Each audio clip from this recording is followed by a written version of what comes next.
jangan masuk biliknya, bilas.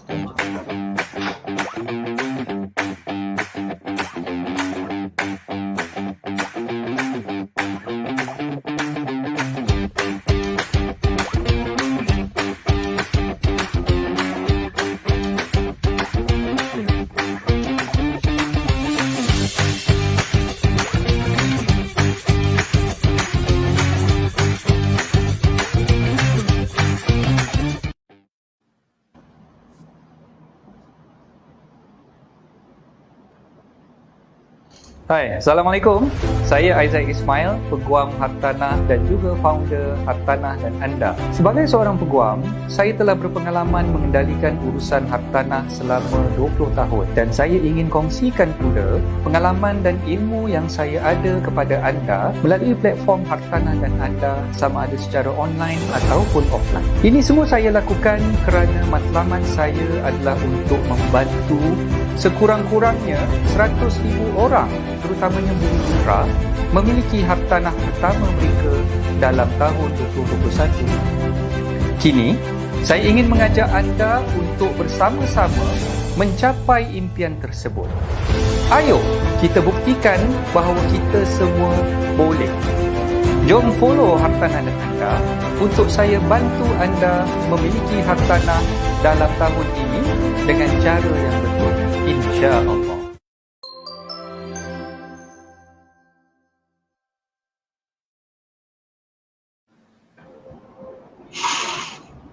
Assalamualaikum warahmatullahi taala wabarakatuh. Bismillahirrahmanirrahim. Alhamdulillahirabbil alamin wassalatu wassalamu ala asyrafil anbiya'i wal mursalin wa ala alihi wa sahbihi wa barik wasallim ajmain. Alhamdulillah bertemu kita sekali lagi dalam segmen 30 minit bersama saya Aizat Ismail di Facebook page Hartanah dan Anda. Selamat pagi semua. Apa khabar? Saya harapkan agar tuan-tuan puan semua berada dalam keadaan sihat walafiat. Ceria-ceria selalu bersama keluarga tersayang walaupun kita terpaksa lockdown duduk di rumah masing-masing. Tak boleh nak keluar, tak boleh nak pergi kerja dan sebagainya. Jadi jangan risau, kita akan manfaatkan masa yang ada tu bersama-sama untuk menimba ilmu, menimba pengetahuan, menimba pengalaman daripada apa yang saya ada dan juga daripada apa yang guest speaker saya ada untuk pagi ni lah. Dan insyaAllah pagi ni sebenarnya saya tidak berkesorangan. Saya ada sahabat saya yang sedang menunggu di hujung talian. Kejap lagi saya akan bawa dia masuk untuk bercerita kepada kita berkenaan dengan topik yang saya dah pilih pada pagi ni, iaitu berkenaan dengan cara kenali ataupun cara kenal pasti market value sebelum membeli rumah.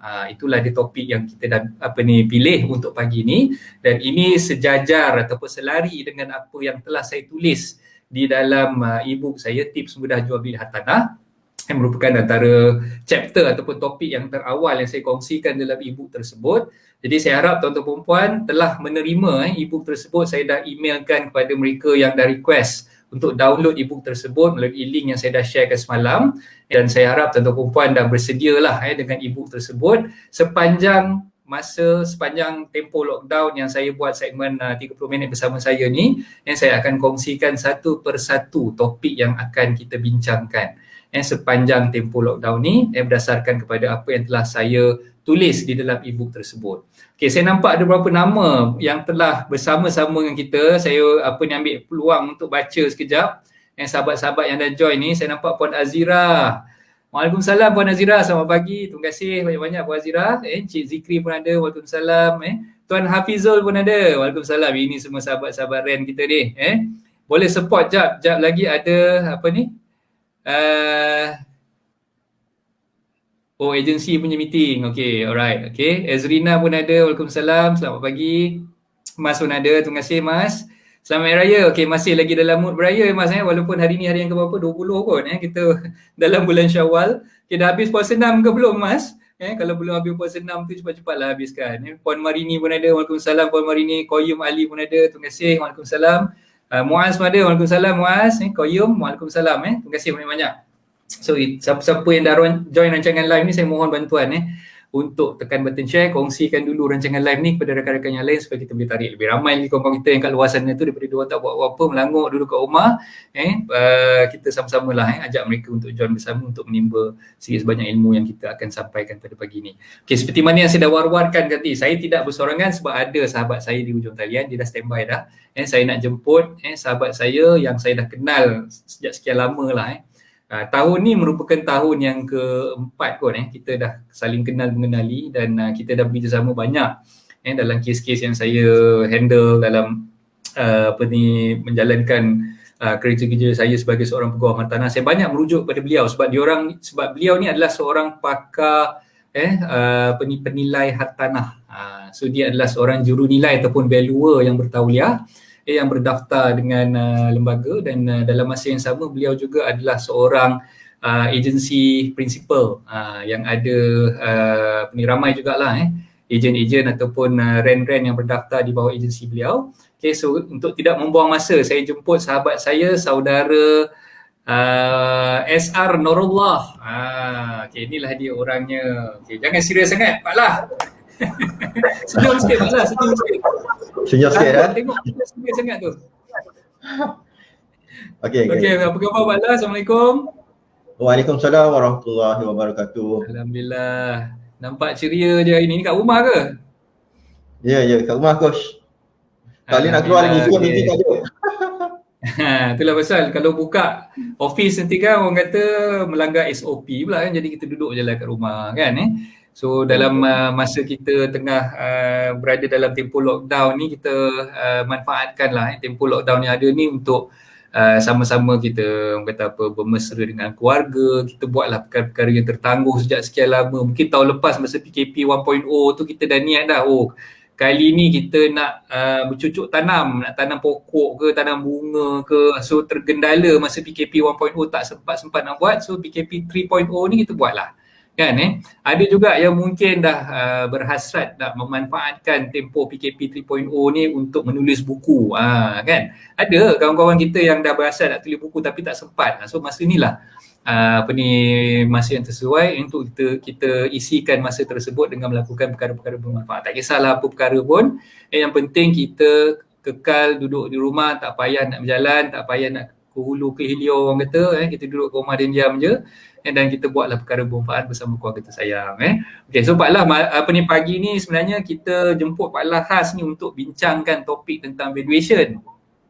So Pak Lah ni adalah orang yang sesuai, yang memang tepat lah untuk saya panggil nak kongsikan topik valuation ni. Okay, jadi dalam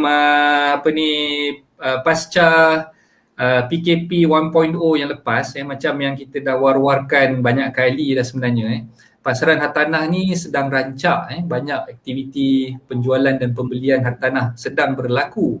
Sejauh mana yang Pak Lah nampak potensi kepada bakal-bakal pembeli rumah untuk grab peluang yang ada sebagai seorang jurunilai yang bertauliah, macam mana Pak Lah nampak situasi tu? Silakan Pak Lah.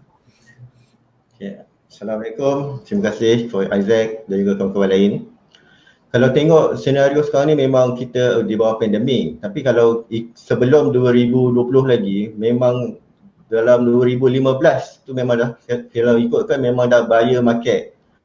Kalau ikutkan sektor hartanah ni memang dah trend menurun tu bukan baru disebabkan oleh pandemik lah. Sebelum pandemik lagi kita dah market slow. Dan kalau ikutkan 2019 tu sebenarnya dah bagus lah, dah boleh nak hit.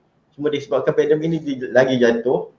Dan sepatutnya sebagai pembeli, macam Coach Yazid selalu share lah, inilah masa untuk sesuai untuk kita beli property. Itulah mukadimah daripada Pak Lah, masa yang sesuai untuk kita beli tanah, tuan-tuan puan. Ini bukan calon-calon orang yang cakap ni, valuer sendiri yang bagi tahu.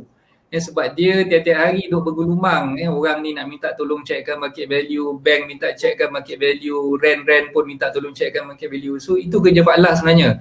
Dia nak menentukan harga pasaran tanah, rumah dan sebagainya. So itu adalah pengkhususan bidang dia. Okay, so inilah orang yang memang orang kata sesuai untuk kita panggil, dan saya percaya Pak Lah ada sediakan kita slide untuk pagi ni. Jadi untuk berkongsi dengan lebih dekat dengan tuan-tuan puan, jadi saya jemput Pak Lah untuk membentangkan slide beliau bertajuk valuation pada pagi ni. Silakan Pak Lah. Okay. Terima kasih. So saya terus bermula lah sebab masa pun tak lama kan. Okey, saya cerita sikit lah. Saya S.A. Nurullah ataupun kawan-kawan biasa panggil Pak Lah. Saya Principal Zat Property Consultant di Kuala Lumpur. Kami merupakan ejen, valuer dan property managers yang berdaftar di bawah Lembaga Penilaian Pentaksir Ejen Hartanah di bawah Kementerian Kewangan Malaysia. Okay, itu sebut sedikit lah, saya terus kepada poin kita ya.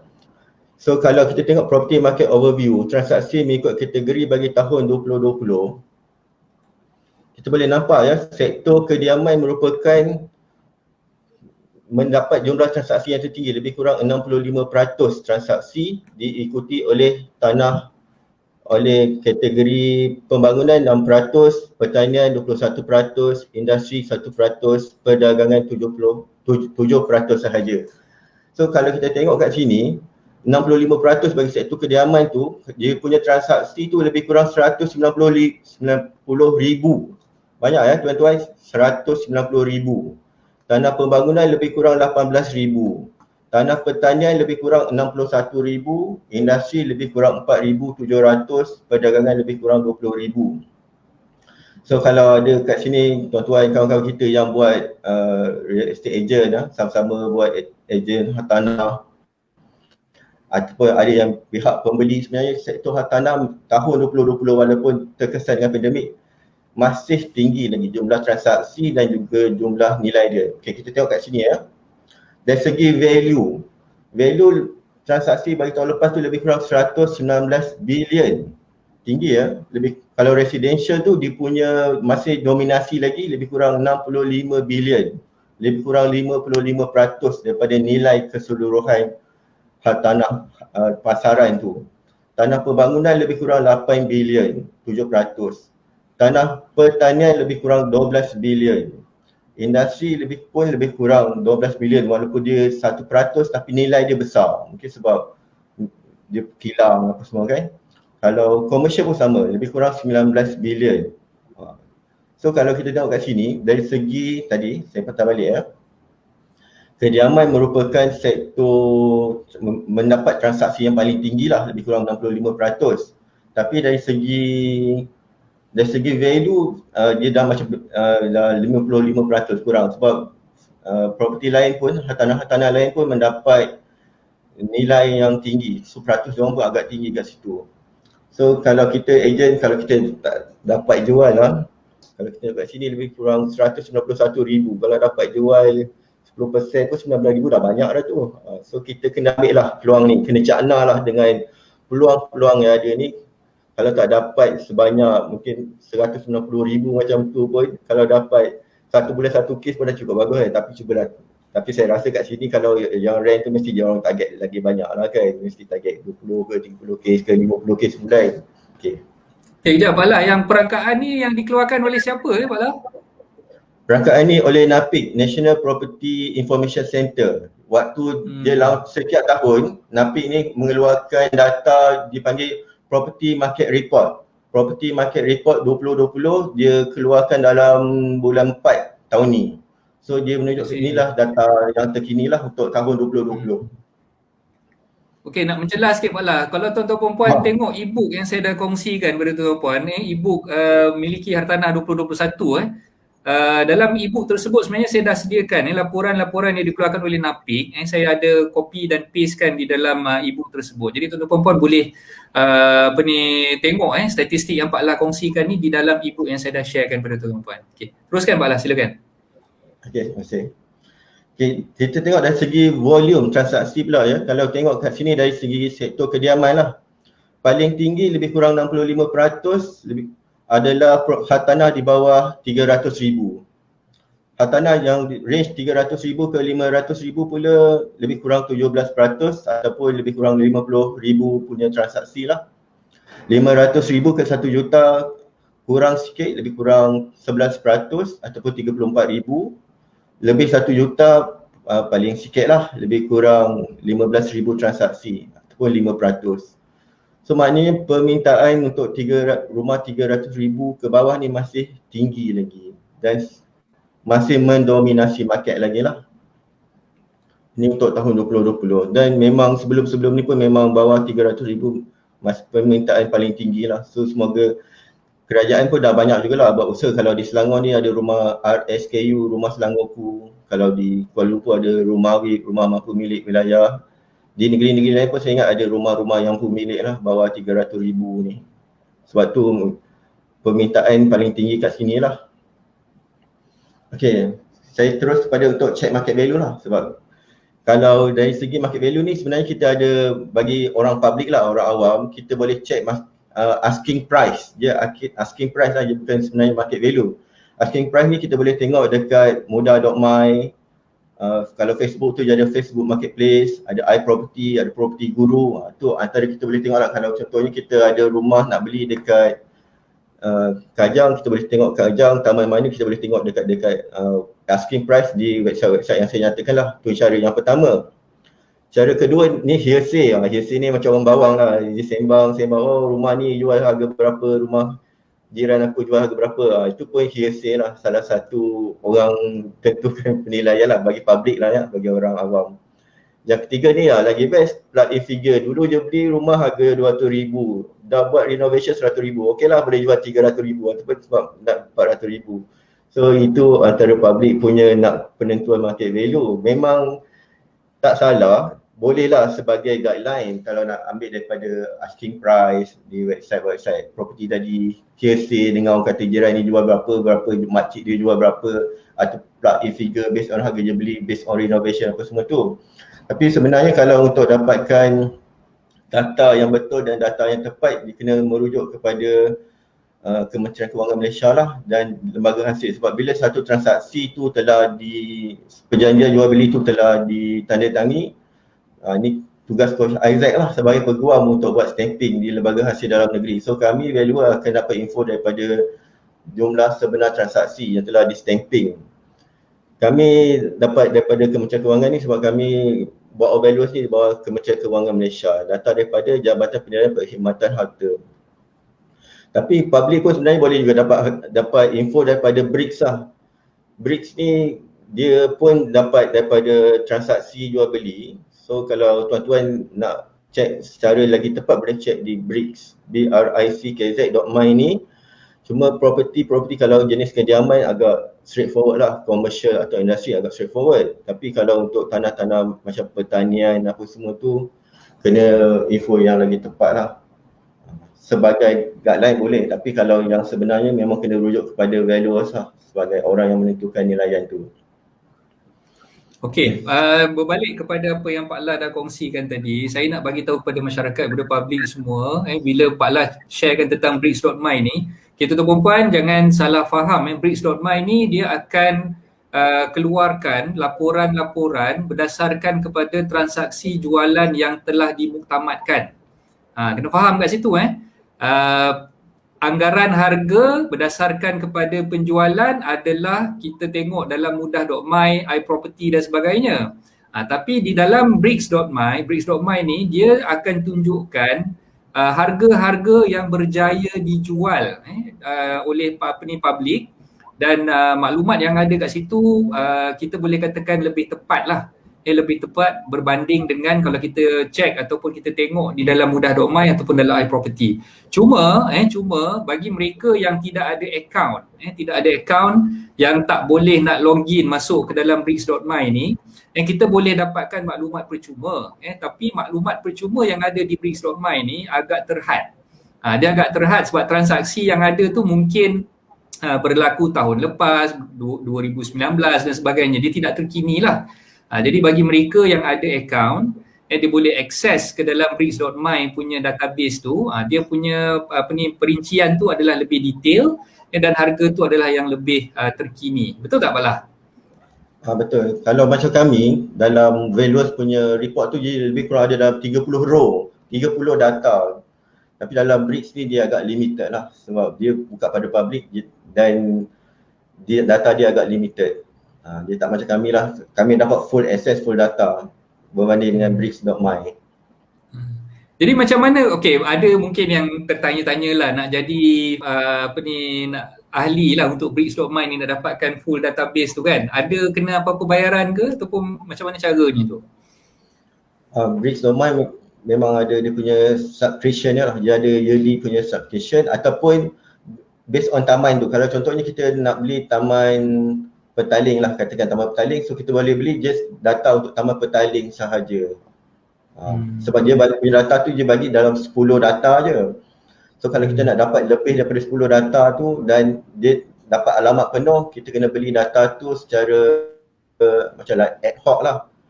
Untuk just tempat tu saja, ataupun kalau nak in general boleh ambil yearly punya subscription lah. Mahal tak kos itu kalau nak beli yang apa ni ad hoc tu? Ad hoc tu dalam kurang RM50 lah. Oh, tak mahal sangat lah Okay. Jadi bagi mereka yang mungkin baru lagi dalam bidang valuation dan sebagainya, macam kita tak tahu apa-apa berkenaan dengan cara nak dapatkan maklumat dan sebagainya, jadi macam yang Pak Lah dah kongsikan tadi, kita boleh berpandukan kepada Bricks.my, dan kalau kita nak dapatkan anggaran harga yang lebih tepat berdasarkan kepada taman perumahan yang kita nak search tadi tu, jadi kita boleh beli yang ad hoc punya ataupun yang apa tu terhad untuk taman perumahan tu sahaja daripada Bricks.my lah. Jadi insyaAllah dengan cara macam tu kita dapat anggaran harga yang lebih tepat. Okay. Silakan Pak Lah continue dengan slide tu. Okay.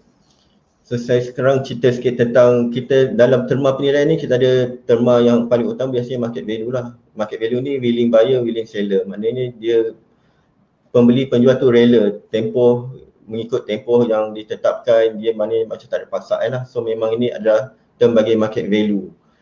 Dia kalau ada lagi satu term tu kita panggil for sale value. For sale value ni ataupun kalau dia panggil auction sale price lah.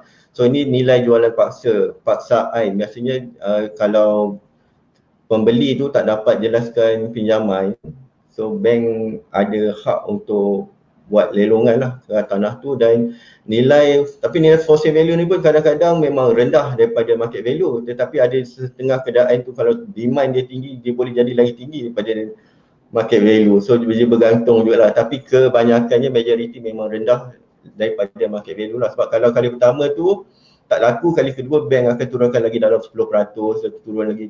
So nilai for sale value tu akan lagi rendah lah.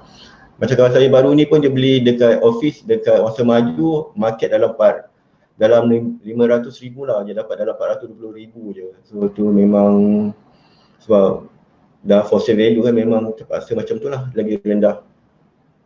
Lagi satu insurance value. Insurance value pun memang sangat penting dan crucial lah, sebab kalau kita dah beli property tu kita tak ada ambil insurance, memang akan memberi kesusahan kepada kita lah kalau kebakaran ataupun berlaku macam banjir. Saya punya klien ada satu di shopping mall tu. Mall itu parking dia kat basement, dia punya basement tu masuk air, so dia punya alat-alat elektrik apa semua memang dah rosak apa semua, tapi disebabkan ada insurance, dia boleh claim insurance lah. Yang site yang saya jaga tu ada satu kondo tu kena lightning strike. Bila kena petir tu kan, so dia punya lift rosak, kos dia dekat hampir 60,000. So kalau kita nak keluar 60,000 tu memang sakit lah. So disebabkan ada insurance cover lebih kurang dalam 40-50,000, so kita just top up sikit-sikit. So insurance value pun memang penting lah. So ada 3 term lah akhirnya, market value, berapa nilai sekarang ni, tapi dalam masa sama ada juga for sale value dan juga insurance value. Itu terma asas bagi penilaian lah. So saya terus lah, kalau saya just cerita secara general lah, purpose of valuation ni ada banyak juga purpose-nya. Antaranya untuk statutory valuation seperti kes pengambilan tanah, kes cukai pintu, duty stamp, macam tu. Yang kedua dari segi market study, feasibility study ni, bila kita nak buat sesuatu pembangunan tu, bank perlukan juga market study tu. So ini tugas valuer juga lah untuk menentukan apa highest and best use, berapa market study kat tempat tu, ada demand, ada supply tak kat tempat tu. Okay, seterusnya dari segi accounting, bagi satu syarikat dia nak tahu lah berapa nilai aset dia, berapa nilai aset tu, sebab aset ada dua, satu aset macam hartanah ni penilai lah yang akan menentukan dari segi penilaian dia lah. Aset-aset lain tu mungkin accounting boleh, dia ada dia punya schedule dia lah.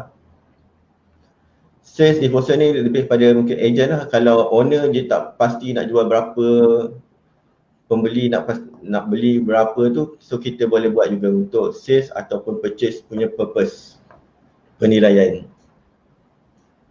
rental valuation pun ada, kita boleh buat rental valuation tu untuk masa sekarang ataupun masa lepas pun kita boleh buat. Ada satu kes tu dekat Jalan Tunku Abdul Rahman Jalan Tar tu. Dia dulu tertakluk pada bangunan pre-war, tertakluk pada barang antik tu. So dia nak tahu berapa nilai yang dulu tu, so kita pun boleh tentukan nilai. Kita tak boleh buat nilaian ni untuk masa akan datang, kita tak boleh buat nilaian. Tapi contohnya kalau kita nak buat nilai 5 tahun lepas, 10 tahun lepas, tu boleh. Kalau ada pertikaian lah kata 10 tahun lepas berapa nilai dia, tu kita boleh buat valuation. Sama ada untuk rental ataupun market value. Fire insurance tadi macam cakap tadi lah, ni gambar yang bangunan KWSP di Petaling Jaya yang baru ni terbakar tu. So kalau tak ada fire insurance punya valuation memang cost tinggi lah, takkan lah. Sebab tu perlu valuer juga untuk tentukan berapa cost untuk fire insurance ni. Untuk fire insurance ni biasanya kita based on reinstatement cost lah. Cost bina balik bangunan tu dicampur cost-cost profesional, cost clearkan tapak apa semua tu. Untuk kes faraid pun kita boleh tentukan penilaian, sebab kalau tak buat pembahagian secara faraid, tak ada penilaian secara faraid, ini nanti akan turun daripada satu generasi ke satu generasi ke satu generasi. Ini pun saya terima kasih jugalah pada Coach Isaac ada support kita untuk kes-kes faraid untuk valuation. Sama-sama. Selainnya tu untuk ada purpose lah, apa-apa pun boleh lah untuk penilaian ni kita boleh buat insyaAllah. Macam plan. Okay, berbalik kepada apa yang Pak La dah kongsikan tadi, sebenarnya tuan-tuan puan, saya just nak highlightkan lah kat sini di hartanah dan anda ni sebenarnya kami lebih menitik beratkan memfokuskan untuk membantu sahabat-sahabat tuan-tuan perempuan yang belum lagi memiliki hartanah, yang baru merancang untuk membeli hartanah, membeli hartanah pada untuk kali yang pertama, dan dalam masa yang sama kami fokus untuk melatih sekurang-kurangnya 1,000 orang pejuang-pejuang hartanah yang saya gelarkan mereka ni sebagai pejuang hartanah kerana mereka ni adalah real estate negotiator ataupun REN yang berada di lapangan. Dan saya merasakan bahawa itu adalah salah satu cara macam mana saya boleh dapat result tu dengan cepat. Sebab saya bermatlamat untuk membantu sekurang-kurangnya 100,000 orang. 100,000 orang di luar sana dapat memiliki hartanah pada penghujung tahun 2021 ni. Itu target saya. Daripada tahun lepas lagi memang itu yang kita orang kata apa aim dan kita target untuk bantu sekurang-kurangnya 100,000 orang. Dan saya seorang je saya tak mampu untuk melaksanakan perkara tersebut. Sebab tu saya berpandangan saya kena latih. Saya kena memberi tunjuk ajar, saya kena menyampaikan ilmu kepada sekurang-kurangnya 1,000 orang pejuang hartanah. Sebab tu saya syorkan tuan-tuan perempuan untuk tolong saya kongsikan rancangan live ni, sebarkan maklumat yang saya sampaikan melalui platform hartanah anda ni supaya lebih ramai lagi orang yang kat luar sana yang masih lagi tak tahu cara macam mana nak beli rumah, tak tahu cara macam mana nak deal dengan pruning hartanah, tak tahu lagi cara macam mana nak tentukan market value sebelum beli rumah ataupun nak jual rumah mereka. So inilah antara cara macam mana kita boleh menyampaikan ilmu. Medium ni yang saya gunakan untuk orang kata apa, outreach kepada public at large, dan insyaAllah doakan agar matlamat saya itu tercapai dan sekurang-kurangnya saya boleh bantulah anda bagi mereka yang belum memiliki rumah tu dapat memiliki rumah dalam tahun 2021 ni, insyaAllah. So kita teruskan balik kepada, ada beberapa soalan yang saya nampak sebenarnya. Nama Tuan Haji Jaafar pun ada kat sini. Waalaikumsalam Tuan Haji, terima kasih Tuan Haji. Tuan Haji dia tanya ni Pak La, kejap Ya. Mohon pencerahan market price dan market value dari aspek vacant land untuk tanah kosong. Mungkin Pak La boleh sharekan sikit macam mana valuer buat assessment tu.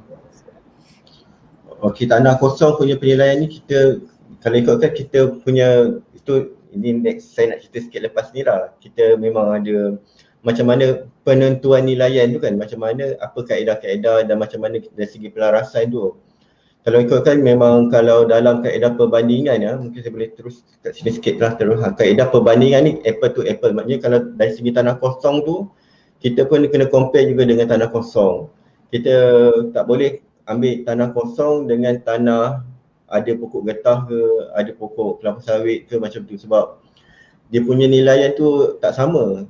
Dan tanah kosong ni pun dia banyak juga dia punya pelarasan tu dari segi lokasi dia kat mana.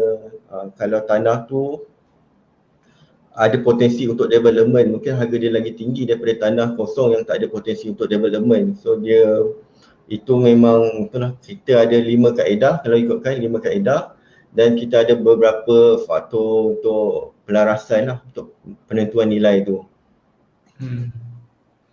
Okey, terima kasih. So Tuan Haji, saya harap nanti mungkin Tuan Haji boleh berhubung direct dengan Pak Lah. Ni saya akan tinggalkan nombor Pak Lah dekat rancangan ni lah, di hujung rancangan ni nanti. Okey, Azwan pun ada. Okey, terima kasih Azwan. Fadli, waalaikumsalam. Puan Fuziah pun ada. Okey, dan share. Okey, macam mana nak jadi pejuang hartanah untuk hartanah dan anda? Oh. Puan Ezrina, okay, terima kasih banyak-banyak nak jadi pejuang hartanah. InsyaAllah nanti kita akan kongsikan dalam 14 hari kita kat rumah ni, ada topik yang saya akan khususkan untuk mereka yang berminat untuk menjadi pejuang-pejuang hartanah. Dan untuk makluman semua, esok kita ada bersama-sama dengan saya seorang sahabat saya, seorang pejuang hartanah, seorang RAN yang berpengalaman luas dalam bidang perundingan hartanah ni. Dan jangan lupa untuk bersama-sama dengan kami esok pagi pukul 10 macam biasa, dan beliau akan menceritakan pengalaman beliau macam mana menjadi seorang RAN, macam mana dia boleh berjaya, dan dia merupakan salah satu dari top brand yang ada dekat Klang Valley ni. Dan mungkin Ezrina boleh join kita esok dan kita boleh sama-sama mendengar pengalaman daripada beliau lah. Mita pun ada, terima kasih Mita. Riza Razali pun ada, terima kasih banyak-banyak. Okey, so kita teruskan Pak Lah dengan slide yang seterusnya. Okay. Saya cerita ringkas-ringkas lah ni sebab masa pun tak panjang kan. So kaedah pertama tu kaedah perbandingan, bandingkan properti dengan properti yang sama lah, apple to apple. Yang kedua kaedah pelaburan ni, biasanya kalau investor ni dia panggil ROI ataupun ROA, berapa return of investment, berapa return of asset yang kita nak beli tu, supaya baru dia akan belilah properti tu. So dia punya penilaian tu berdasarkan berapa sewaan dibahagikan berapa capital value, berapa market value property tu, baru kita akan dapat ROI dia lah, berapa return of investment ataupun return of asset, ROA property tu. Kaedah ketiga dari segi kaedah cost. Kaedah cost ni maknanya kita buat penilaian tu dari tanah tu kosong lagi, daripada contoh kalau tanah tu tanah pertanian, tak ada bangunan lagi, so daripada tanah berapa conversion, berapa nak tukar syarat, berapa dia punya cost infra semua tu, berapa cost bangunan semua sampai bangunan tu siap lah. Okay, seterusnya kan nombor 4 kaedah baki. Kaedah baki ni, kalau kami ni penilai ni perlu buat kaedah baki ni untuk tahu berapa highest and best use. Tanah tu sesuai nak buat rumah landed ke, ataupun mungkin boleh lagi baik, lagi tinggi return kalau buat rumah apartment macam tu. Ini penentuan melalui kaedah baki lah.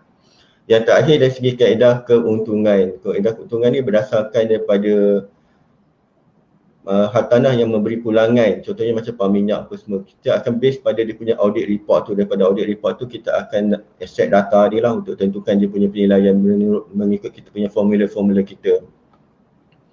Saya teruskan lah faktor-faktor pelarasan ni yang dari segi penilaian tu macam saya kata tadi lah, lokasi. Kita perlu ambil lokasi yang sama lah, mungkin kalau tak dekat situ pun mungkin dalam 5 km radius macam tu, tak boleh terlalu jauh sangat lah. Yang kedua dari segi size, so size pun kalau macam servis apartment kita kena compare dengan servis apartment, pangsapuri dengan pangsapuri, rumah teres dengan rumah teres, tak boleh nak compare rumah teres dengan rumah semi-D macam tu. Dari segi finishes pun sama lah, finishes kalau macam rumah banglo mungkin dalam 200 ke 400, sebab yang menentukan finishes ni adalah QS lah, kawan kita orang jugalah. Kuantiti surveyor ataupun juru ukur bahan, dia akan tentukan kos berapa untuk bahan binaan tu. So kita pun boleh rujuk. Penting jugalah finishes ni dalam penentuan penilaian kita. Building services facilities ni lebih kepada macam kondo ataupun flat. Macam tu lah. Kalau kondo dia lagi banyak facilities, lagi banyak dia punya services, nilai dia mesti akan lagi tinggi lah berbanding dengan rumah pangsapuri yang tak ada sangat facilities lah. Sebab tu kalau kita tengok macam rumah RSKU, rumah Selangorku ataupun rumah WIP, rumah mampu milik wilayah persekutuan, dia punya facility services dia biasanya memang tak ada swimming pool lah. Sebab tu dia punya harga pun agak rendah sikit lah berbanding dengan kondo-kondo biasa. Macam baru ni kita dapat projek yang dekat Bukit Jalil tu, rumah WIP tu harga dalam 300,000 je. Tapi kalau kondo-kondo Bukit Jalil lain-lain tu semua dalam 400, 500, 600,000. Sebab salah satunya ni lah building services dan facilities. Okay, freehold, leasehold, tenure ni pun memang memainkan peranan lah. Sebab kalau macam property bawah 30 tahun pun kadang bank pun dah tak nak ambil dah dia punya loan tu. So, tapi biasanya lah kalau di KL Selangor ni, kalau leasehold dia masih panjang, biasanya kalau 40-50 tahun bank masih ambil lagi lah. Dan nilai untuk leasehold ni pun bergantung akan semakin rendah. Tapi kalau tak ada pilihan tu dan tempoh leasehold tu masih panjang, masih belilah kan. Sebab kalau nak tunggu freehold memang market value dia lagi tinggi. Age instead of building of repair ni gambar bangunan Sultan Abdul Samad lah, bangunan mahkamah kita ni. Kalau ikutkan dalam perakaunan lah, bangunan, jangka hayat bangunan ni lebih kurang dalam 60 tahun. Tapi bangunan ni memang dah bangunan antik lah, dan lebih daripada 100 tahun. Tapi dia masih ada nilai. Sebab apa dia masih ada nilai tu? Sebab dari segi penilaian ni kita ambil juga faktor ekonomi, faktor fungsi, faktor pembaikan apa semua tu. So bangunan ni kita tengok masih berfungsi lagi lah, dia jadi mahkamah.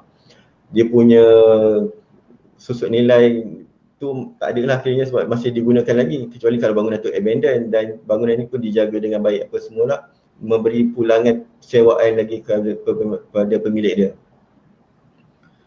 Last sekali market condition lah. So sekarang ni macam saya cakap tadi lah, 2016 sampai sekarang ni pun memang masih buyer market lah. Kalau ikutkan tugas valuer ni dia agak senang sikit sebenarnya. Kalau dulu semua orang push nak harga tinggi. Tapi sekarang ni biasanya market tu memang within market dan ada certain keadaan tu memang below market. So keadaan market ni memang memainkan peranan penting lah di dalam kami punya penilaian.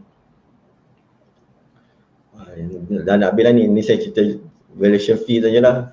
Kalau dari segi yang table ni untuk table pengambilan balik tanah, kalau ada tanah-tanah kena ambil untuk pengambilan tanah, fee dia minimum dalam 1,500. Tapi fee ni tak dibayar oleh pihak pembeli lah, yang dibayar oleh pihak kerajaan. Ni kalau ada kes-kes macam untuk bursa saham apa semua, ni scale fee dia lah. Last kali yang ni untuk biasalah untuk kes bank apa semua tu, lebih kurang 1/4%. Tak sampai pun 1% daripada lawyer fee. Fee valuer ni lagi rendah lah kalau ikutkan. Okay, itulah dulu. Terima kasih perkongsian saya. Okay, so terima kasih Pak Lah. Kalau siapa-siapa nak berhubung dengan Pak Lah boleh ambil nombor telefon Pak Lah siap-siap 013-605-2233 605-2233 boleh ambil nombor telefon Pak Lah siap-siap So saya tengok sebalik siapa-siapa yang dah join kita ni. Nama Tuan Zainul pun ada. Waalaikumsalam Tuan Zainul. Abang Ali pun ada. Waalaikumsalam. Terima kasih Abang Ali. Alif pun ada. Terima kasih banyak-banyak dah share. Okay. So untuk pagi ni sebenarnya saya percaya ramai di kalangan tuan-tuan perempuan yang ada pertanyaan yang ingin diajukan lah. Terutamanya bagi mereka yang nak beli rumah pertama, dia tak tahu macam mana cara nak tengok harga yang ideal ataupun yang dipanggil sebagai median price. Jadi semalam saya ada buat perkongsian berkenaan dengan perlukah kita memastikan bahawa harga yang kita beli, especially those yang nak beli rumah dengan pemaju perumahan di pasaran primer. Pasaran primer ni those yang beli rumah under construction ataupun rumah yang berstatus overhang, dah siap tapi pemaju tak dapat nak jual rumah-rumah tersebut. Jadi mungkin Pak Lah boleh sharekan macam mana kita nak tentukan paras harga median tu. Median price tu macam mana kita nak pastikan, sebab kita takut bila kita dah tengok projek perumahan ni dia punya harganya memang nampak macam murah tapi sebenarnya betul ke murah. So tu yang saya nak minta Pak Lah mungkin boleh bagi pandangan kat sikit dalam isu yang median price tadi tu. Silakan. Okay, valuer ni kalau dari segi kalau projek-projek perumahan lah, kalau projek tu masih belum ada lagi CCC Certificate of Compliance and Completion tu, maknanya bank kalau dia pembeli tu pergi bank lah, bank tak perlukan kami punya servis sebab dia bank akan base pada harga pemaju. Tetapi bila unsur unit lah, bila bangunan tu dah siap tapi masih ada unsur unit, masih ada unit-unit yang tak terjual tu, bila bank memerlukan kami punya valuation report. Dan biasanya untuk kami punya valuation report tu memang akan susah nak match harga pemaju sebab pemaju memang biasanya akan bagi diskaun lah. Mungkin 10%, 20%. Macam keadaan sekarang pun ada yang lebih daripada 20% diskaun oleh pemaju.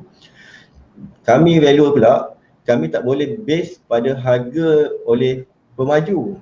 Kalau kita ambil data perbandingan tu, bank tak boleh terima perbandingan daripada pemaju. Contohnya lah pemaju tu nama dia apa nama pemaju tu, katakanlah kata A lah, pemaju A jual kepada Encik Ali. So kita tak boleh ambil transaksi tu. Kita kena ambil rumah-rumah yang dah siap dan kena buat pelarasan macam tu. So memang agak mencabar juga lah. So pada saya lah, kalau rumah subsale tak ada isu pun dari segi median harga tu, sebab biasanya kita boleh compare dan data tu dah banyak. Tapi untuk rumah-rumah pemaju ni, itulah kalau boleh nak beli masa pemaju tu rumah tu CCC dia tak ada lagi lah. Sebab kalau CCC dah ada, value datang nanti memang kita pening nak tentu nak matchkan harga pemaju tu.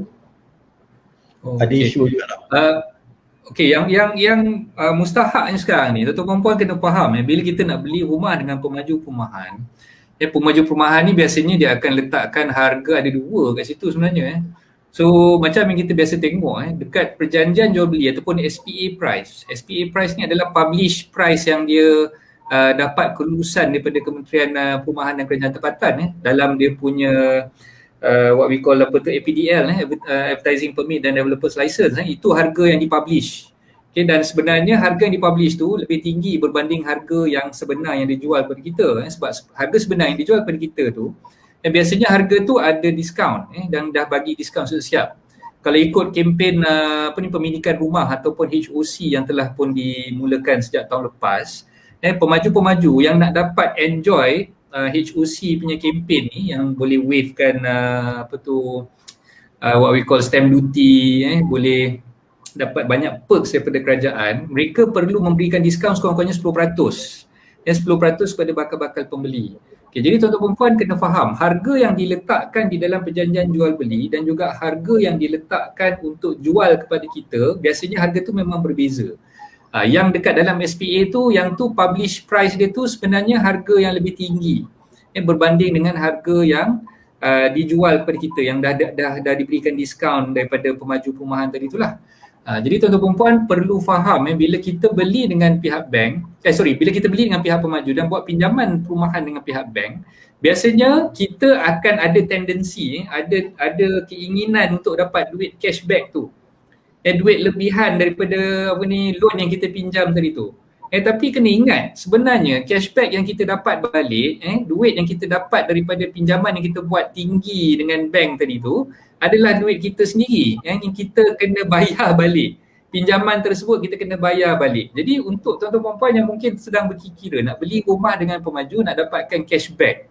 Nak dapatkan cashback. Ada yang kadang-kadang setengah pemaju dia advertise sampai 100,000 cashback tuan-tuan puan memang sangat-sangat teruja lah kalau kita tengok iklan-iklan macam tu kita rasa macam dapat 100,000 cashback, macam-macam boleh buat dengan 100,000, beli kereta baru lah, nak renovate rumah gila-gila lah, semua dah ada dalam kepala tapi sebenarnya hakikatnya duit yang dapat cashback tu adalah duit kita pinjam yang kita kena bayar balik kepada pihak bank. Jadi tuan-tuan kena berhati-hati. Jadi nasihat saya sebelum beli rumah dengan pemaju pastikan tuan-tuan faham dia punya impactnya kalau kita buat pinjaman melebihi daripada harga yang sebenar. Sebab tu semalam saya dah syorkan tuan-tuan perempuan tengok median price berdasarkan kepada transaksi yang dah berlaku untuk rumah-rumah subsale dekat kawasan yang sama. Okay, kalau katalah tuan-tuan perempuan nak beli rumah dekat Kajang, kat Kajang dah tengok dah kawasan sekitar, katalah Taman Sarjana Impian, Taman Sarjana Impian dekat Kajang ni, kawasan sekitar ni ada banyak rumah. Katalah ada projek baru yang baru siapkan oleh pemaju ataupun under construction yang masih dalam pembinaan, pemaju tu katalah jual dengan harga 380,000. Okey, kalau kita tengok harga kawasan sekitar, rumah-rumah subsale kat dalam kawasan sekitar tu harganya tak jauh beza dengan harga yang pemaju publish tadi, maka itu adalah harga yang boleh dikatakan ideal untuk tuan-tuan puan beli dengan pemaju tadilah. Tapi kalau tengok pemaju ni letakkan harga mungkin dah sampai 500,000, which is lebih daripada 20% daripada apa yang nilai pasaran untuk pasaran subsale kat kawasan tersebut. Jadi harga tu bagi saya terlalu tinggi untuk tuan-tuan puan belilah. Sebab tu kena berhati-hati, jangan terpedaya, jangan shock sendiri rasa nak guna duit cashback dapat lebih tu, nak joli sana joli sini apa semua kan. So duit tu sebenarnya adalah duit pinjaman yang kita buat, dan kita kena bayar balik tuan-tuan puan. Itu yang jadi masalahnya. Bila kita beli rumah yang terlalu tinggi harga ni, kita nak jual balik nanti jadi masalah, sebab market value yang diletakkan tu pada ketika kita beli tu belum tentu lagi 5 ataupun 6 tahun akan datang value-nya akan sampai ke tahap yang kita buat pinjaman tadi. Dan pada ketika itu barulah kita rasa menyesal, barulah kita rasa macam alamak, kalau aku tahu macam ni aku tak nak ambil cashback ni kan, tak nak aku joli dengan duit yang ada, nak jual balik kereta dah jadi bersih buruk masa tu kan. So itulah yang antara perkara-perkara yang tuan-tuan perempuan perlu fahamkan lah. So itu yang macam Hafizul ada beritahu ni, future price. Terima kasih Tuan Hafizul. So yang tu yang saya maksudkan tadi. Okey, kejap ada tak yang okey, ada satu soalan ni Pak Lah kena tolong jawabkan. Boleh ke kalau hartanah luar dari negeri tu buat valuer negeri yang sama? Contoh hartanah Johor buat valuer di Perak. Boleh ke Pak Lah? Katalah, tapi Pak Lah biasa kot buat valuation kat Melaka lah apa semua boleh je kan? Tak ada masalah kan? Boleh. Kita boleh je buat di mana-mana tempat pun boleh. Sebab yang paling pentingnya data tu. As long kita boleh dapat data yang sama di Johor, walaupun kita dia ni hartanah Johor buat value Perak kan. Janganlah dia ambil comparison kat Perak pula lah. So dia kena ambil data, sebab basis of valuation ni sama je. Dia punya kaedah dia tu memang kena tempat yang sama, perbandingan yang sama. So dia kena perbandingan, kalau kat Johor pun dia kena ambil perbandingan di Johor lah, spesifik kat tempat tu. Dia tak boleh ambil di negeri-negeri lain lah ataupun di kawasan yang lain. Nak buat kat mana-mana tu pun boleh, sebab kita pun ada obsession jugalah di satu Malaysia ni, Sabah Sarawak, overseas pun kita boleh buat lah, provided data yang kita dapat tu adalah data sebanding. Okay, mungkin dalam tempoh PKP ni tak boleh lah kan, nak rentas negeri apa semua, nak pergi buat valuation, nak ambil gambar dan sebagainya, tu mungkin agak susah sikit lah. Jadi mungkin perlu tunggu sampai dah dibenarkan nanti insyaAllah. So tak ada masalah kalau nak berhubung, nak minta Tuan Nurullah tengok daripada jauh dalam masa terdekat ni, mungkin boleh lah kot berhubung dengan Pak Lah dululah. Okey, ada soalan daripada Hafizul ni. Okey, Hafizul dah tanya ni, nak tanya pendapat Pak Lah. Kalau ada option untuk beli rumah WIP pada harga 300,000 ataupun kondo biasa pada harga 340,000, yang mana lebih berbaloi dan berpotensi untuk untuk dapat value lebih tinggi in future kalau fasiliti hampir sama? Pendapat Pak Lah macam mana? Biasanya lah kan, kalau projek-projek rumah WIP ni dia punya tempat tu agak strategik tau. Biasanya rumah WIP ni dia punya tu ada link bridge dengan LRT, tempat dia tu senang nak dapat penyewa apa semua tu. So kita kena tengok jugalah yang rumah yang sama yang kita nak beli tu, kita kena compare pula lah. Kalau dari segi lokasi dia macam mana, dari segi akses. So ada beberapa kriteria yang kita perlu ambil kira lah, sebab kalau, dan juga purpose kita nak beli tu lah. Kalau contohlah kan, kita nak beli macam selalu Coach Azek katalah, rumah pertama tu biarlah rumah investment. Kalau boleh rumah pertama tu belilah rumah flat dulu. So cuma sekarang ni mungkin rumah flat dah tak ada. So pada saya lah, mungkin si suami beli rumah WIP, si isteri beli rumah yang satu lagi tu. So kita boleh dapat dua rumah. So satu yang rumah WIP tu yang senang nak dapat penyewa ke apa semua tu, memang kalau ikutkan dia rumah WIP ni rumah mampu milik untuk orang yang duduk, tapi ada juga yang orang tak duduk pun ada yang sewa lah. Tapi kena pandai-pandai cover lah kan. Ataupun bergantung pada perempuan lah. Pada saya baik ambil dua-dua sekali lah. Kalau ada rezeki ambil dua-dua, Hafizul Kalau misalnya kata kena pilih antara satu tu, nak pilih rumah WIP ataupun nak pilih yang biasa. Okey, tengok pada kita punya kelayakan sebenarnya. Nak beli rumah WIP ni bukan semua orang layak. Sama je dengan rumah-rumah kos rendah, rumah-rumah low cost di Selangor. Kita nak beli rumah low cost di Selangor ni perlu menepati syarat-syarat yang dah ditetapkan. Dan negeri-negeri lain pun saya percaya sama je.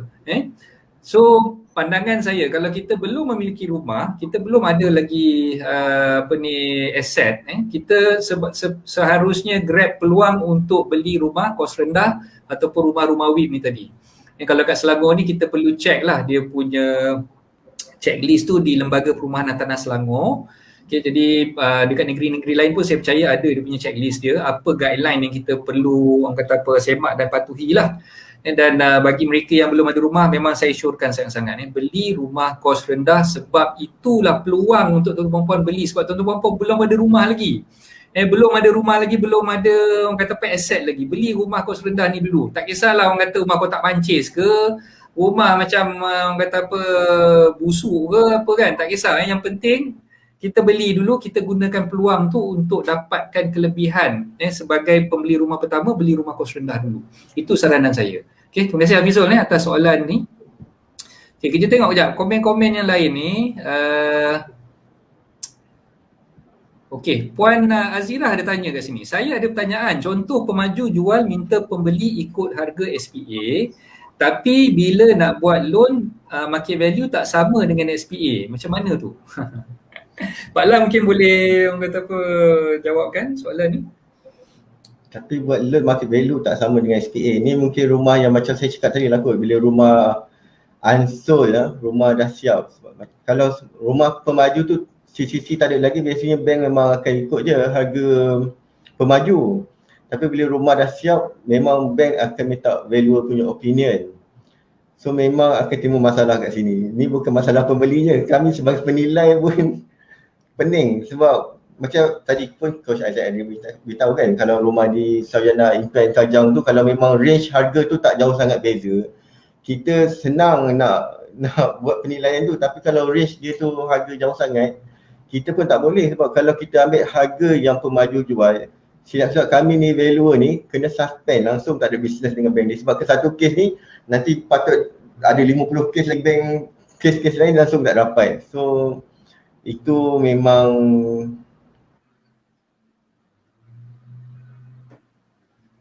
Alamak, Pak Lam punya connection ada problem ke? CCC tu tak isu lagi. Pak Lam punya connection ada problem kot. Macam lagging sikit. Oh. Tapi sampai dah okey dah. Dah okey dah. Okey, terima kasih. Okey, ni apa Cik Zainul ada komen kat sini. Developer biasa jual atas future value. Coach setuju, betul lah. Itu yang saya kata tadi, perlu berhati-hati tuan-tuan puan, jangan kata apa suka-suka nak dapatkan cashback. Padahal duit tu memang kita kena bayar balik kepada bank, sebab duit tu adalah duit yang kita pinjam. Itu yang saya tekankan tadi.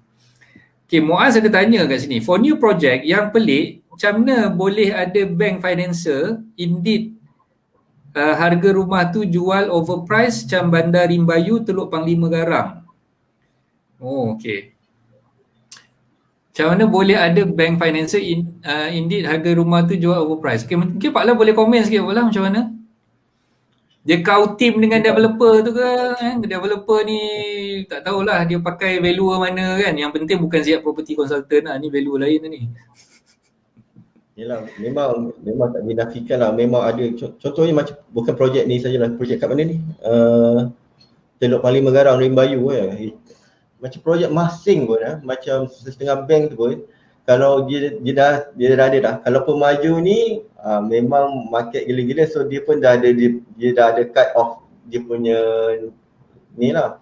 Tapi dari segi kalau macam projek-projek lain tu biasalah, untuk sepatutnya kalau macam kita ambil kat Melaka Melaka dia sebelum harga tu dibenarkan PDL tu, valuer tu dia dah tetapkan satu harga apa semua. Tapi kita kat Malaysia ni, kita bukan selain daripada Melaka lah, maksudnya di KL Selangor ni, pemaju boleh ikut harga tu ikut suka hati dia lah. Kalau dia nak letak harga 2 juta ke apa semua, as long dia dah dapat financial punya tu, dia boleh buat. Tapi itulah isu dia, overprice ni macam Rimbayu tu, Teluk Panglima Garang, dia sebab dia mungkin value tu nampak lah dia punya market study ke apa semua tu, dia nampak ni township. Sebab Rimbayu ni memang satu township.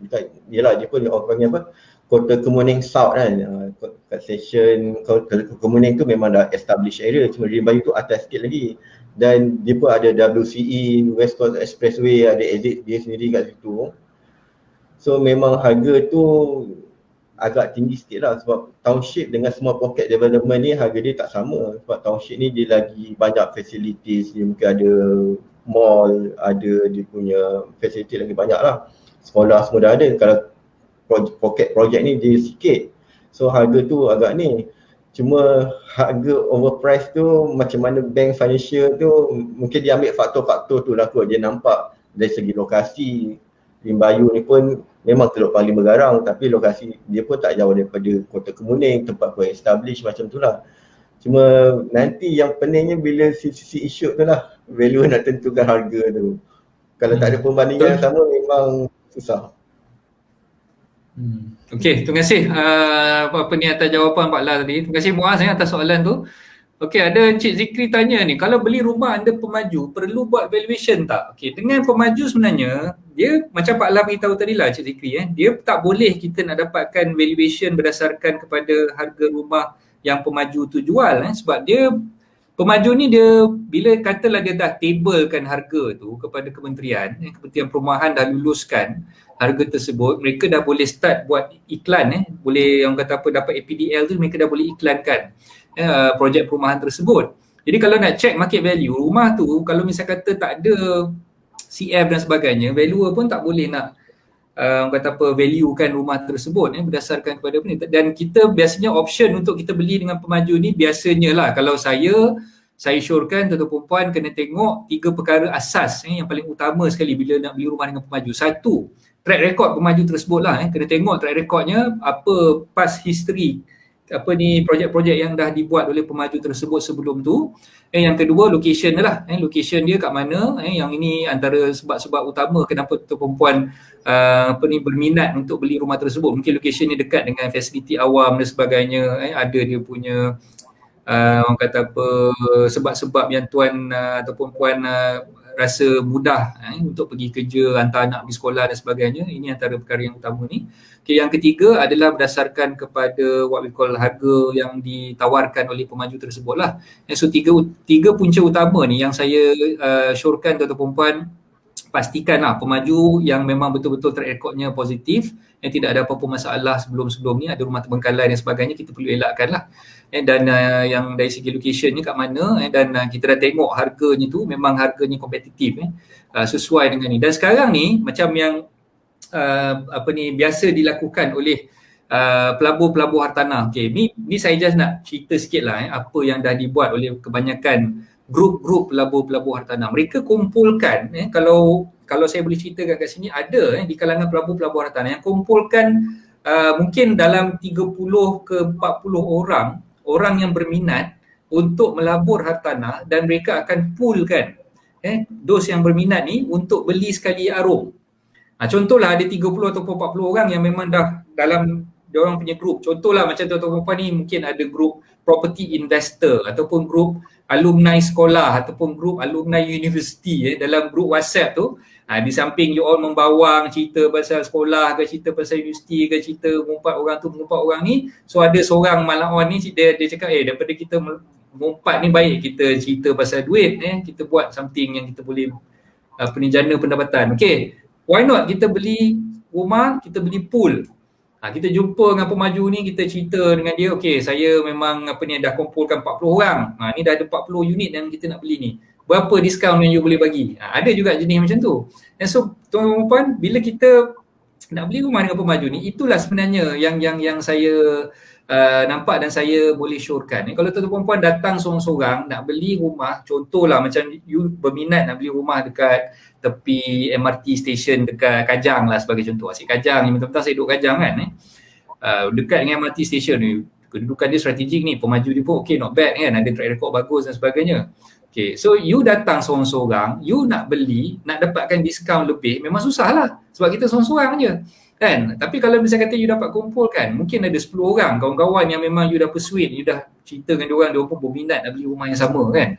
So mungkin dengan 10 orang, okay, pemaju aku ada 10 orang lah, aku ada bawa 10 orang kawan-kawan aku yang berminat nak beli rumah dengan kau ni, kau boleh bagi aku diskaun berapa? So itu antara cara yang dititik beratkan, yang diguna pakai oleh pelabur-pelabur yang memang dah ada dalam pasaran sekarang ni. Saya tak nak namakan lah siapa-siapa, dan semua tu adalah guru-guru saya juga. Saya pun baca belajar dari diorang. So mungkin tuan-tuan boleh tengok lah kat Facebook dia ada, dekat banyak lah yang saya boleh ceritakan kat sini. Itu cara mekanisme dia. Dia dapat diskaun sampai 40% tuan-tuan. 40% diskaun daripada pemaju disebabkan dia dapat kumpulkan pool. Lebih kurang 40 orang, 50 orang yang nak beli sekali. So aku ada 40 orang ni, takkan kau nak bagi diskaun 10% macam orang lain kot. So tu yang developer pun, okey lah aku bagi kau diskaun 40%. Aku bagi kau diskaun 50%. So banyak tu kalau misalnya kata harga rumah tu RM500,000, dia dapat diskaun 50%, harga rumah tu jadi RM250,000. So itulah antara cara macam mana kita boleh nilai. Ni luar sikit lah daripada kotak discussion kita pada pagi ni. Okay. Mas ada tanya ni, terima kasih Mas. Lama tak nampak Mas. Betul coach pasal cashback tu. Macam saya gunakan 20% cashback yang di-offer untuk reducing loan and monthly installment saya menjadi rendah. Okay. So Mas pun berdasarkan pengalaman dia ada dapat cashback. Saya rasa mungkin dia gunakan cashback yang dapat loan tu, dia gunakan dengan cara yang bijak lah. Dia bukannya joli katak dan sebagainya. So dia gunakan dengan cara yang bijak. Alhamdulillah, terima kasih Mas. Assalam, berapa lama suatu market value dalam valuation report tu terpakai? Saya ada listing tanah di Johor yang owner masih refer pada valuation report pada tahun 1998. Uish, 98. Lama lah. Bala silakan Bala. Biasanya 3 tahun lah. 3 tahun. 3 tahun tu tuan-tuan. Saya tak nampak pula nama siapa yang duk komen ni sebab dia tak keluar pula kat sini. So terima kasih atas soalan. 3 tahun saja. So jangan, tak boleh pakai dah 98 tu, lama sangat tu. Okey, Tuan Zainul, pembeli kena top up banyak lah kalau market value tak lower than SPA price. Itulah, memanglah. Memang terpaksa lah top up sikit kan. Okey. Kenapa satu-satu kawasan harga rumah terlalu cepat naik sedangkan kawasan tu taklah terlalu hebat sangat dengan kemudahan awam? Rumah tahun 2012 174,000, tahun 2020 dah jadi 330,000. Ni Abu Syafiq tanya ni. Mungkin Pak Alan boleh tolong komen sikit? Sebenarnya memang kalau satu tempat dia sebenarnya demand dengan supply lah. Kalau kita tengok demand supply, kalau memang tempat tu, kalau dulu memang macam ni lah. Contohnya kalau 174,000 ni, kalau kita tengok kat Kepong kan, Kepong dulu Ceras pun, rumah teres kat Ceras, Kepong, mana lagi tempat-tempat biasa tahun 2012 dulu mungkin harga lebih kurang macam tu lah. Tapi sekarang ni boleh cecah 330,000 tu mungkin kalau terutama sekali rumah landed lah, sebab tanah dah semakin kurang. Maju dah banyak buat rumah pangsapuri, apartment. So harga tu akan lagi cepat naik lah sebab demand tu tinggi tapi supply tu kurang. So dia bukan kemudahan awam semata-mata lah, banyak tadi pun saya cakap faktor-faktor pelarasan tu bukannya fasiliti semata-mata lah, ada juga faktor-faktor lain lah. Kalau kita tengok macam Bukit Jalil dengan Seri Petaling, Bukit Jalil, Seri Petaling tu sebelah-sebelah je. Tapi Bukit Jalil punya market agak rendah compare dengan Seri Petaling. Sebab apa? Sebab Seri Petaling tu memang kawasan yang lagi hot cake lah orang kata berbanding dengan Bukit Jalil. So walaupun tempat tu sebelah-sebelah pun dia boleh jadi harga tak sama. So kalau yang tempat yang macam ni, kalau demand tu memang dah tinggi, supply tu kurang, memang tak mustahil lah harga tu. Yelah, kos rendah pun dulu 42,000. Sekarang ni rumah kos rendah ada sampai 200,000 lebih. Kalau kita tengok Seri Permaisuri, Wangsa Maju punya rumah kos rendah kan, Pantai Dalam tu, yang dekat UM tu, memang beli dulu mungkin bukan 42,000 kan, ada yang 35,000, ada yang harga 25,000. Tapi sekarang harga semua dah hampir 200,000 pun ada. Itulah sedikit. Okey, saya rasa soalan Abu Syafiq tu dah dijawab oleh Pak La tadi. So faktor-faktor tu banyak sebenarnya, penawaran yang kurang menyebabkan permintaan yang terlalu tinggi kat kawasan tu menyebabkan harga pun jadi naik lah. So bila penawaran lebih pula harga tu jadi turun kan, permintaan tu tak ramai kan. So itulah antara kenapa benda tu ni. Okay, so ada sekejap Okay, Tuan Zainul ni ada bagi komen. Setuju tak kalau rumah under construction ataupun dengan developer ni kena buat valuation report juga? Kalau tanya pendapat saya, sebenarnya itu yang terbaik. Itu yang terbaik, kena buat valuation report. Kalau tuan-tuan perempuan tengok sebenarnya mekanisme pembelian rumah dengan pemaju perumahan, dia ada satu istilah dipanggil end financing. End financing ni bank yang dah jadi end financer untuk projek tersebut dah ditentukan oleh developer tu sendirilah. Sebenarnya developer ni dia mohon, contohlah developer ni dia pergi kat Maybank, dia pergi kat CIMB, dia pergi kat RHB, dia tablekan dia punya projek tu. So bila dah tablekan projek tersebut, mereka pun dah mendapat kebenaran ataupun kelulusan daripada bank-bank yang dah di approach tadi tu. Bank tu menyatakan bahawa okay, aku boleh jadi end financer untuk kau. So itu yang kita panggil EF, EF line, end financing line. Okay, so bila kita dah pemaju dah dapat EF line, end financing line dengan bank-bank tersebut, maka projek-projek tersebut dah boleh orang kata jual, dan end financer ni akan memberi pinjaman kepada bakal-bakal pembeli yang berminat untuk membeli rumah-rumah tersebut lah.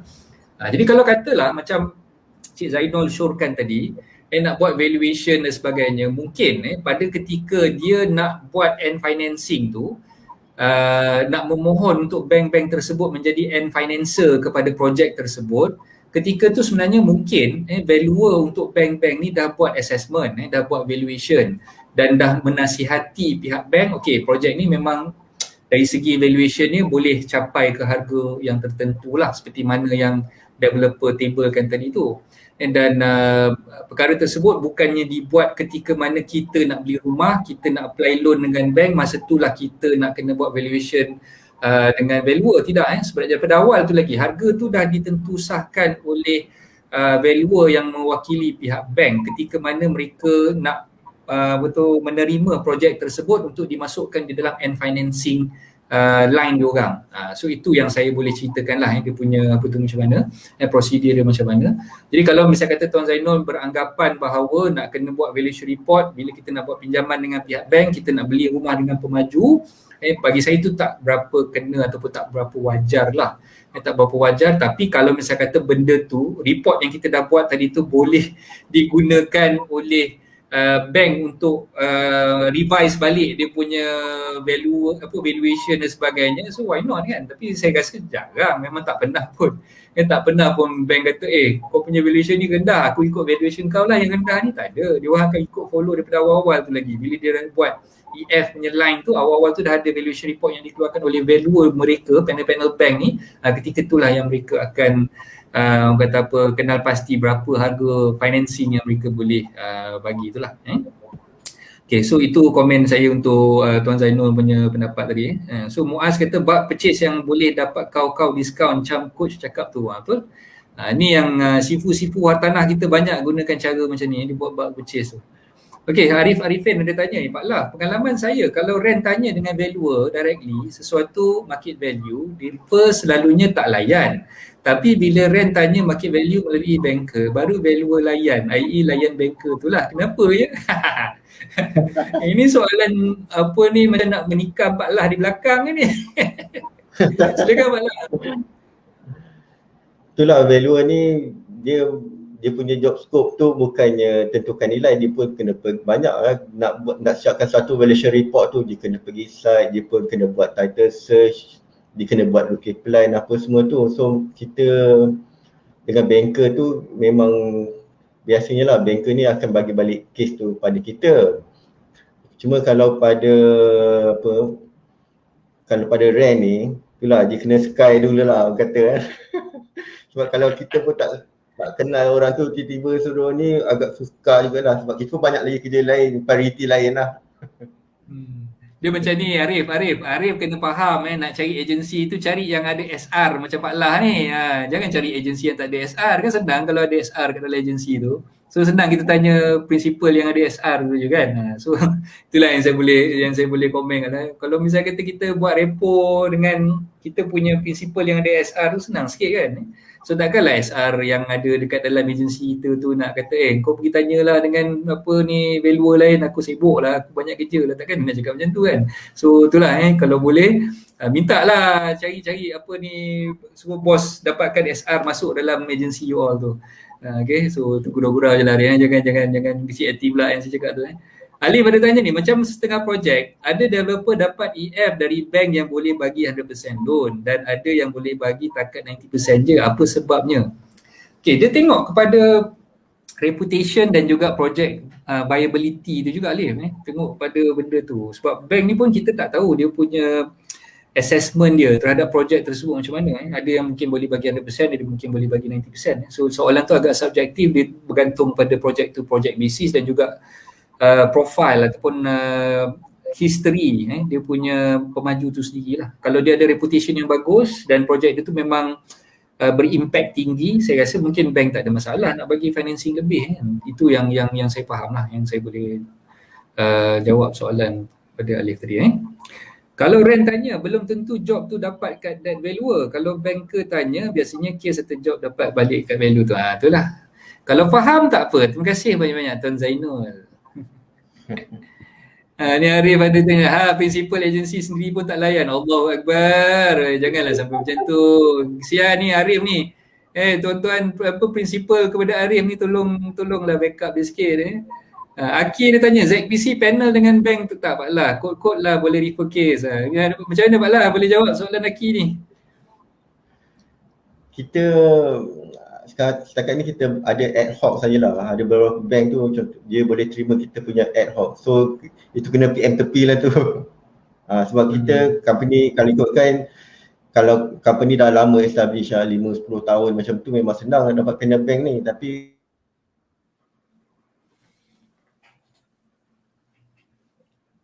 tengok apa ni ada masalah connection lagi ni. Ada lagi yang betul-betul panel. Ikut. Jadi robot pula malah macam dalam gua pula ke memang duduk dalam gua? Internet kurang bila set. rent dah close case, belanjalah valuer, barulah valuer nak layan, tak gitu coach. Betul lah kan, memanglah. Belanja jangan apa ni katakan valuer, lawyer pun sama. Kalau misalnya kata rent belanja lawyer pun, lawyer mengalu-alukan kan, apa salahnya nak belanja. Tak, sebenarnya networking ni penting tuan-tuan puan. Sahabat-sahabat rent, saya nak bagi peringatan kat sini, korang jangan berduduk dalam kelompok korang tu saja. Kena kembangkan networking tu. Kena bekerjasama dengan rent daripada pelbagai agensi, kena kerjasama dengan valuer-valuer daripada agensi-agensi lain, kena kenalkan diri, kena keluar, kena jumpa dengan banker-banker. Rapport-rapport ni korang kena build up daripada sekarang. Tak boleh bila nak minta tolong baru kontak. Macam tu memang orang menyampah, orang meluat. Kalau saya pun, saya dah duk ajar cerita, tiba-tiba tak tahu daripada mana ala, datang tanya soalan dengan tak memperkenalkan diri, tak cerita siapa dia, daripada mana asal usul dia apa semua, terus tanya soalan. Saya pun panas juga. Awak ni nak tanya soalan ni tak tahu adab ke? Bagilah salam dulu, kenalkan diri dulu, cakaplah daripada mana apa semua kan. Ini tiba-tiba tanya soalan, ramai sebenarnya, minta maaf cakap lah, ramai sebenarnya macam tu. Tanya soalan panjang-panjang yang memang orang kata kalau saya buat legal advice, saya boleh charge RM5,000 dah kat situ untuk menjawab soalan macam tu kan. Itu yang saya kata, yang saya nak syorkan kat sini, tuan-tuan perempuan, kalau misalnya kata nak bertahan lama dalam industri hartanah ni sebagai seorang pejuang hartanah, pastikan kita bina reputation kita dan kita bina networking kita dengan semua orang. Jangan bermusuh dengan orang lain, bina networking kita, tak kira lah dia tu principal agency A ke, dia tu valuer daripada agency B ke, kita kenal dengan semua orang. Sebab dalam industri ni sebenarnya pusing-pusing kita jumpa orang yang sama tuan-tuan puan. Tak percaya tengok Facebook page hartanah dan anda ni kan. Semua orang yang tuan-tuan perempuan mungkin dah kenal ada dalam Facebook page sebagai follower saya. Dan mungkin tuan-tuan perempuan sendiri ada account Facebook. Dalam account Facebook tuan-tuan perempuan, mutual friend saya dengan tuan-tuan perempuan mungkin sama. Kan, padahal dalam industri ni kalau kita nak cerita mungkin ramai ejen ataupun brand yang ada. Tapi pusing-pusing sebenarnya muka yang sama je kita jumpa kan. Dalam rancangan live saya pun boleh bilang jari. Berapa orang yang follow, yang tengok rancangan live saya ni sebenarnya muka yang sama je. Orang yang sama juga kan. So itulah realiti je, dan binalah reputasi, networking tu. Jangan sombong dengan orang, jangan kita nak belagak macam kita ni bagus sangat ke apa ke, jangan. So itulah yang terbaik lah dalam industri hartanah. Kita sebagai pejuang-pejuang hartanah kena bekerjasama. Itu yang paling mustahak sekali. Sebab apa? Matlamat kita apa? Nak bantu seramai mana orang yang boleh untuk dapat rumah. Nak bagi diorang ni mampu untuk memiliki rumah, dan itulah sepatutnya kita kena pastikan yang kita kena work together hand in hand dengan semua orang, insyaAllah. Okay, Dila pun kata setuju coach. Waalaikumsalam Cik Zul. Cik Zul baru masuk ni, lambat Cik Zul masuk. Okay, Zainul ada buktikan. Betul coach, networking kena ada dengan banker, valuer, lawyer, developer dan sebagainya. Yes. So itulah yang saya showkan pada tuan-tuan. Dah lebih 1 jam dah. Kita bersiaran ni Pak Lah. Ini dah kena bayar lebih kat Pak Lah ni. Saya janji dengan dia setengah jam je. Sorry lah Pak Lah, kita dah terambil masa Pak Lah pula lebih lebih betul 30 minit. So ada apa-apa lagi? Kita bagi lagi 2 minit je. Satu soalan last. Siapa yang nak tanya soalan boleh tanya soalan. Last question daripada tuan-puan semua. Macam best tak perkongsian kita pagi ni? Ini baru orang kata apa, hari kedua. Lagi 12 hari lagi kita akan bersiaran secara live ketika musim MCO ni kan. Okay, ada tak lagi soalan? Saya bagi satu lagi soalan last. Kalau tak ada, insyaAllah kita boleh end up kita punya sesi perkongsian pagi ni. Nampak gayanya macam tak ada lagi dah. So semua dah orang kata apa, alhamdulillah jelas dengan apa yang disampaikan oleh Pak Lah sebentar tadi. Dan saya ucapkan ribuan terima kasih kepada Pak Lah atas kesudian Pak Lah untuk bersama-sama dengan saya. Walaupun kita baru je maklumkan kepada Pak Lah, semalam sebenarnya kita baru PM Pak Lah boleh tak available tak esok? Tolonglah jadi kata apa, kita punya guest speaker. Pak Lah kata no problem kot, alhamdulillah. Dengan Pak Lah ni sempoi je kita minta, dia minta ni boleh je, dia tak ada masalah kan. Abang Ali pun kata alhamdulillah, jutaan terima kasih coach dan Pak Lah terima kasih. Terima kasih Abang Ali. Abang Ali setia, setiap kali saya buat live mesti Abang Ali ada join. Okay. Alright, so itu sajalah perkongsian daripada kami untuk pagi ni. InsyaAllah esok kita akan teruskan dengan satu lagi topik yang menarik kepada tuan-puan, khususnya kepada mereka yang ingin berurusan dengan perunding hartanah. Bagaimana cara, bagaimana kita nak kata apa, booking rumah through agent, bagaimana kita sebagai penjual nak gunakan khidmat perunding hartanah ni untuk membantu kita menjual rumah. So esok kita akan kongsikan dengan sahabat saya tak nak mention lagi nama dia pada hari ni. Tunggu poster saya, kita akan upkan poster petang sikit ni. Kita akan masukkan di Facebook page Hartanah dan Anda, dan insyaAllah kita akan bersama lagi di 30 minit bersama Coach Isaac esok pagi pukul 10 pagi. Dan terima kasih kepada semua yang dah join rancangan live bersama saya dengan juga Pak Lah ni. Mana yang baik itu datang daripada Allah, mana yang kurang baik itu datang daripada kelemahan diri saya sendiri. Saya ucapkan ribuan terima kasih kepada semua. Saya mohon maaf kalau sekiranya apa yang saya sampaikan ada terkasar bahasa dan sebagainya. Okey, so kata-kata terakhir daripada Pak Lah, kita silakan Pak Lah. Okay, terima kasih juga pada Coach Isaac dan kawan-kawan yang dengar. Kalau dari segi penilaian tu, kalau bolehlah, kalau nak hubungi saya, kalau boleh tolong tu saya tolong lah. Kalau tak dapat tu pun susah juga lah. Ini nombor telefon Pak Lah tadi 03-605-2233. Boleh save siap-siap nombor telefon tu. InsyaAllah Pak Lah bukan jenis valuer yang sombong pilih bulu. Dia boleh layan semua orang insyaAllah. Buatlah networking dengan dia. Okey, so itu saja daripada kami di Hartanah dan Anda. Saya ucapkan terima kasih kepada semua. Okey, insyaAllah kalau ada rezeki kita akan jumpa lagi esok pukul 10 pagi. Okey, Assalamualaikum warahmatullahi taala wabarakatuh. Bye-bye. Waalaikumsalam.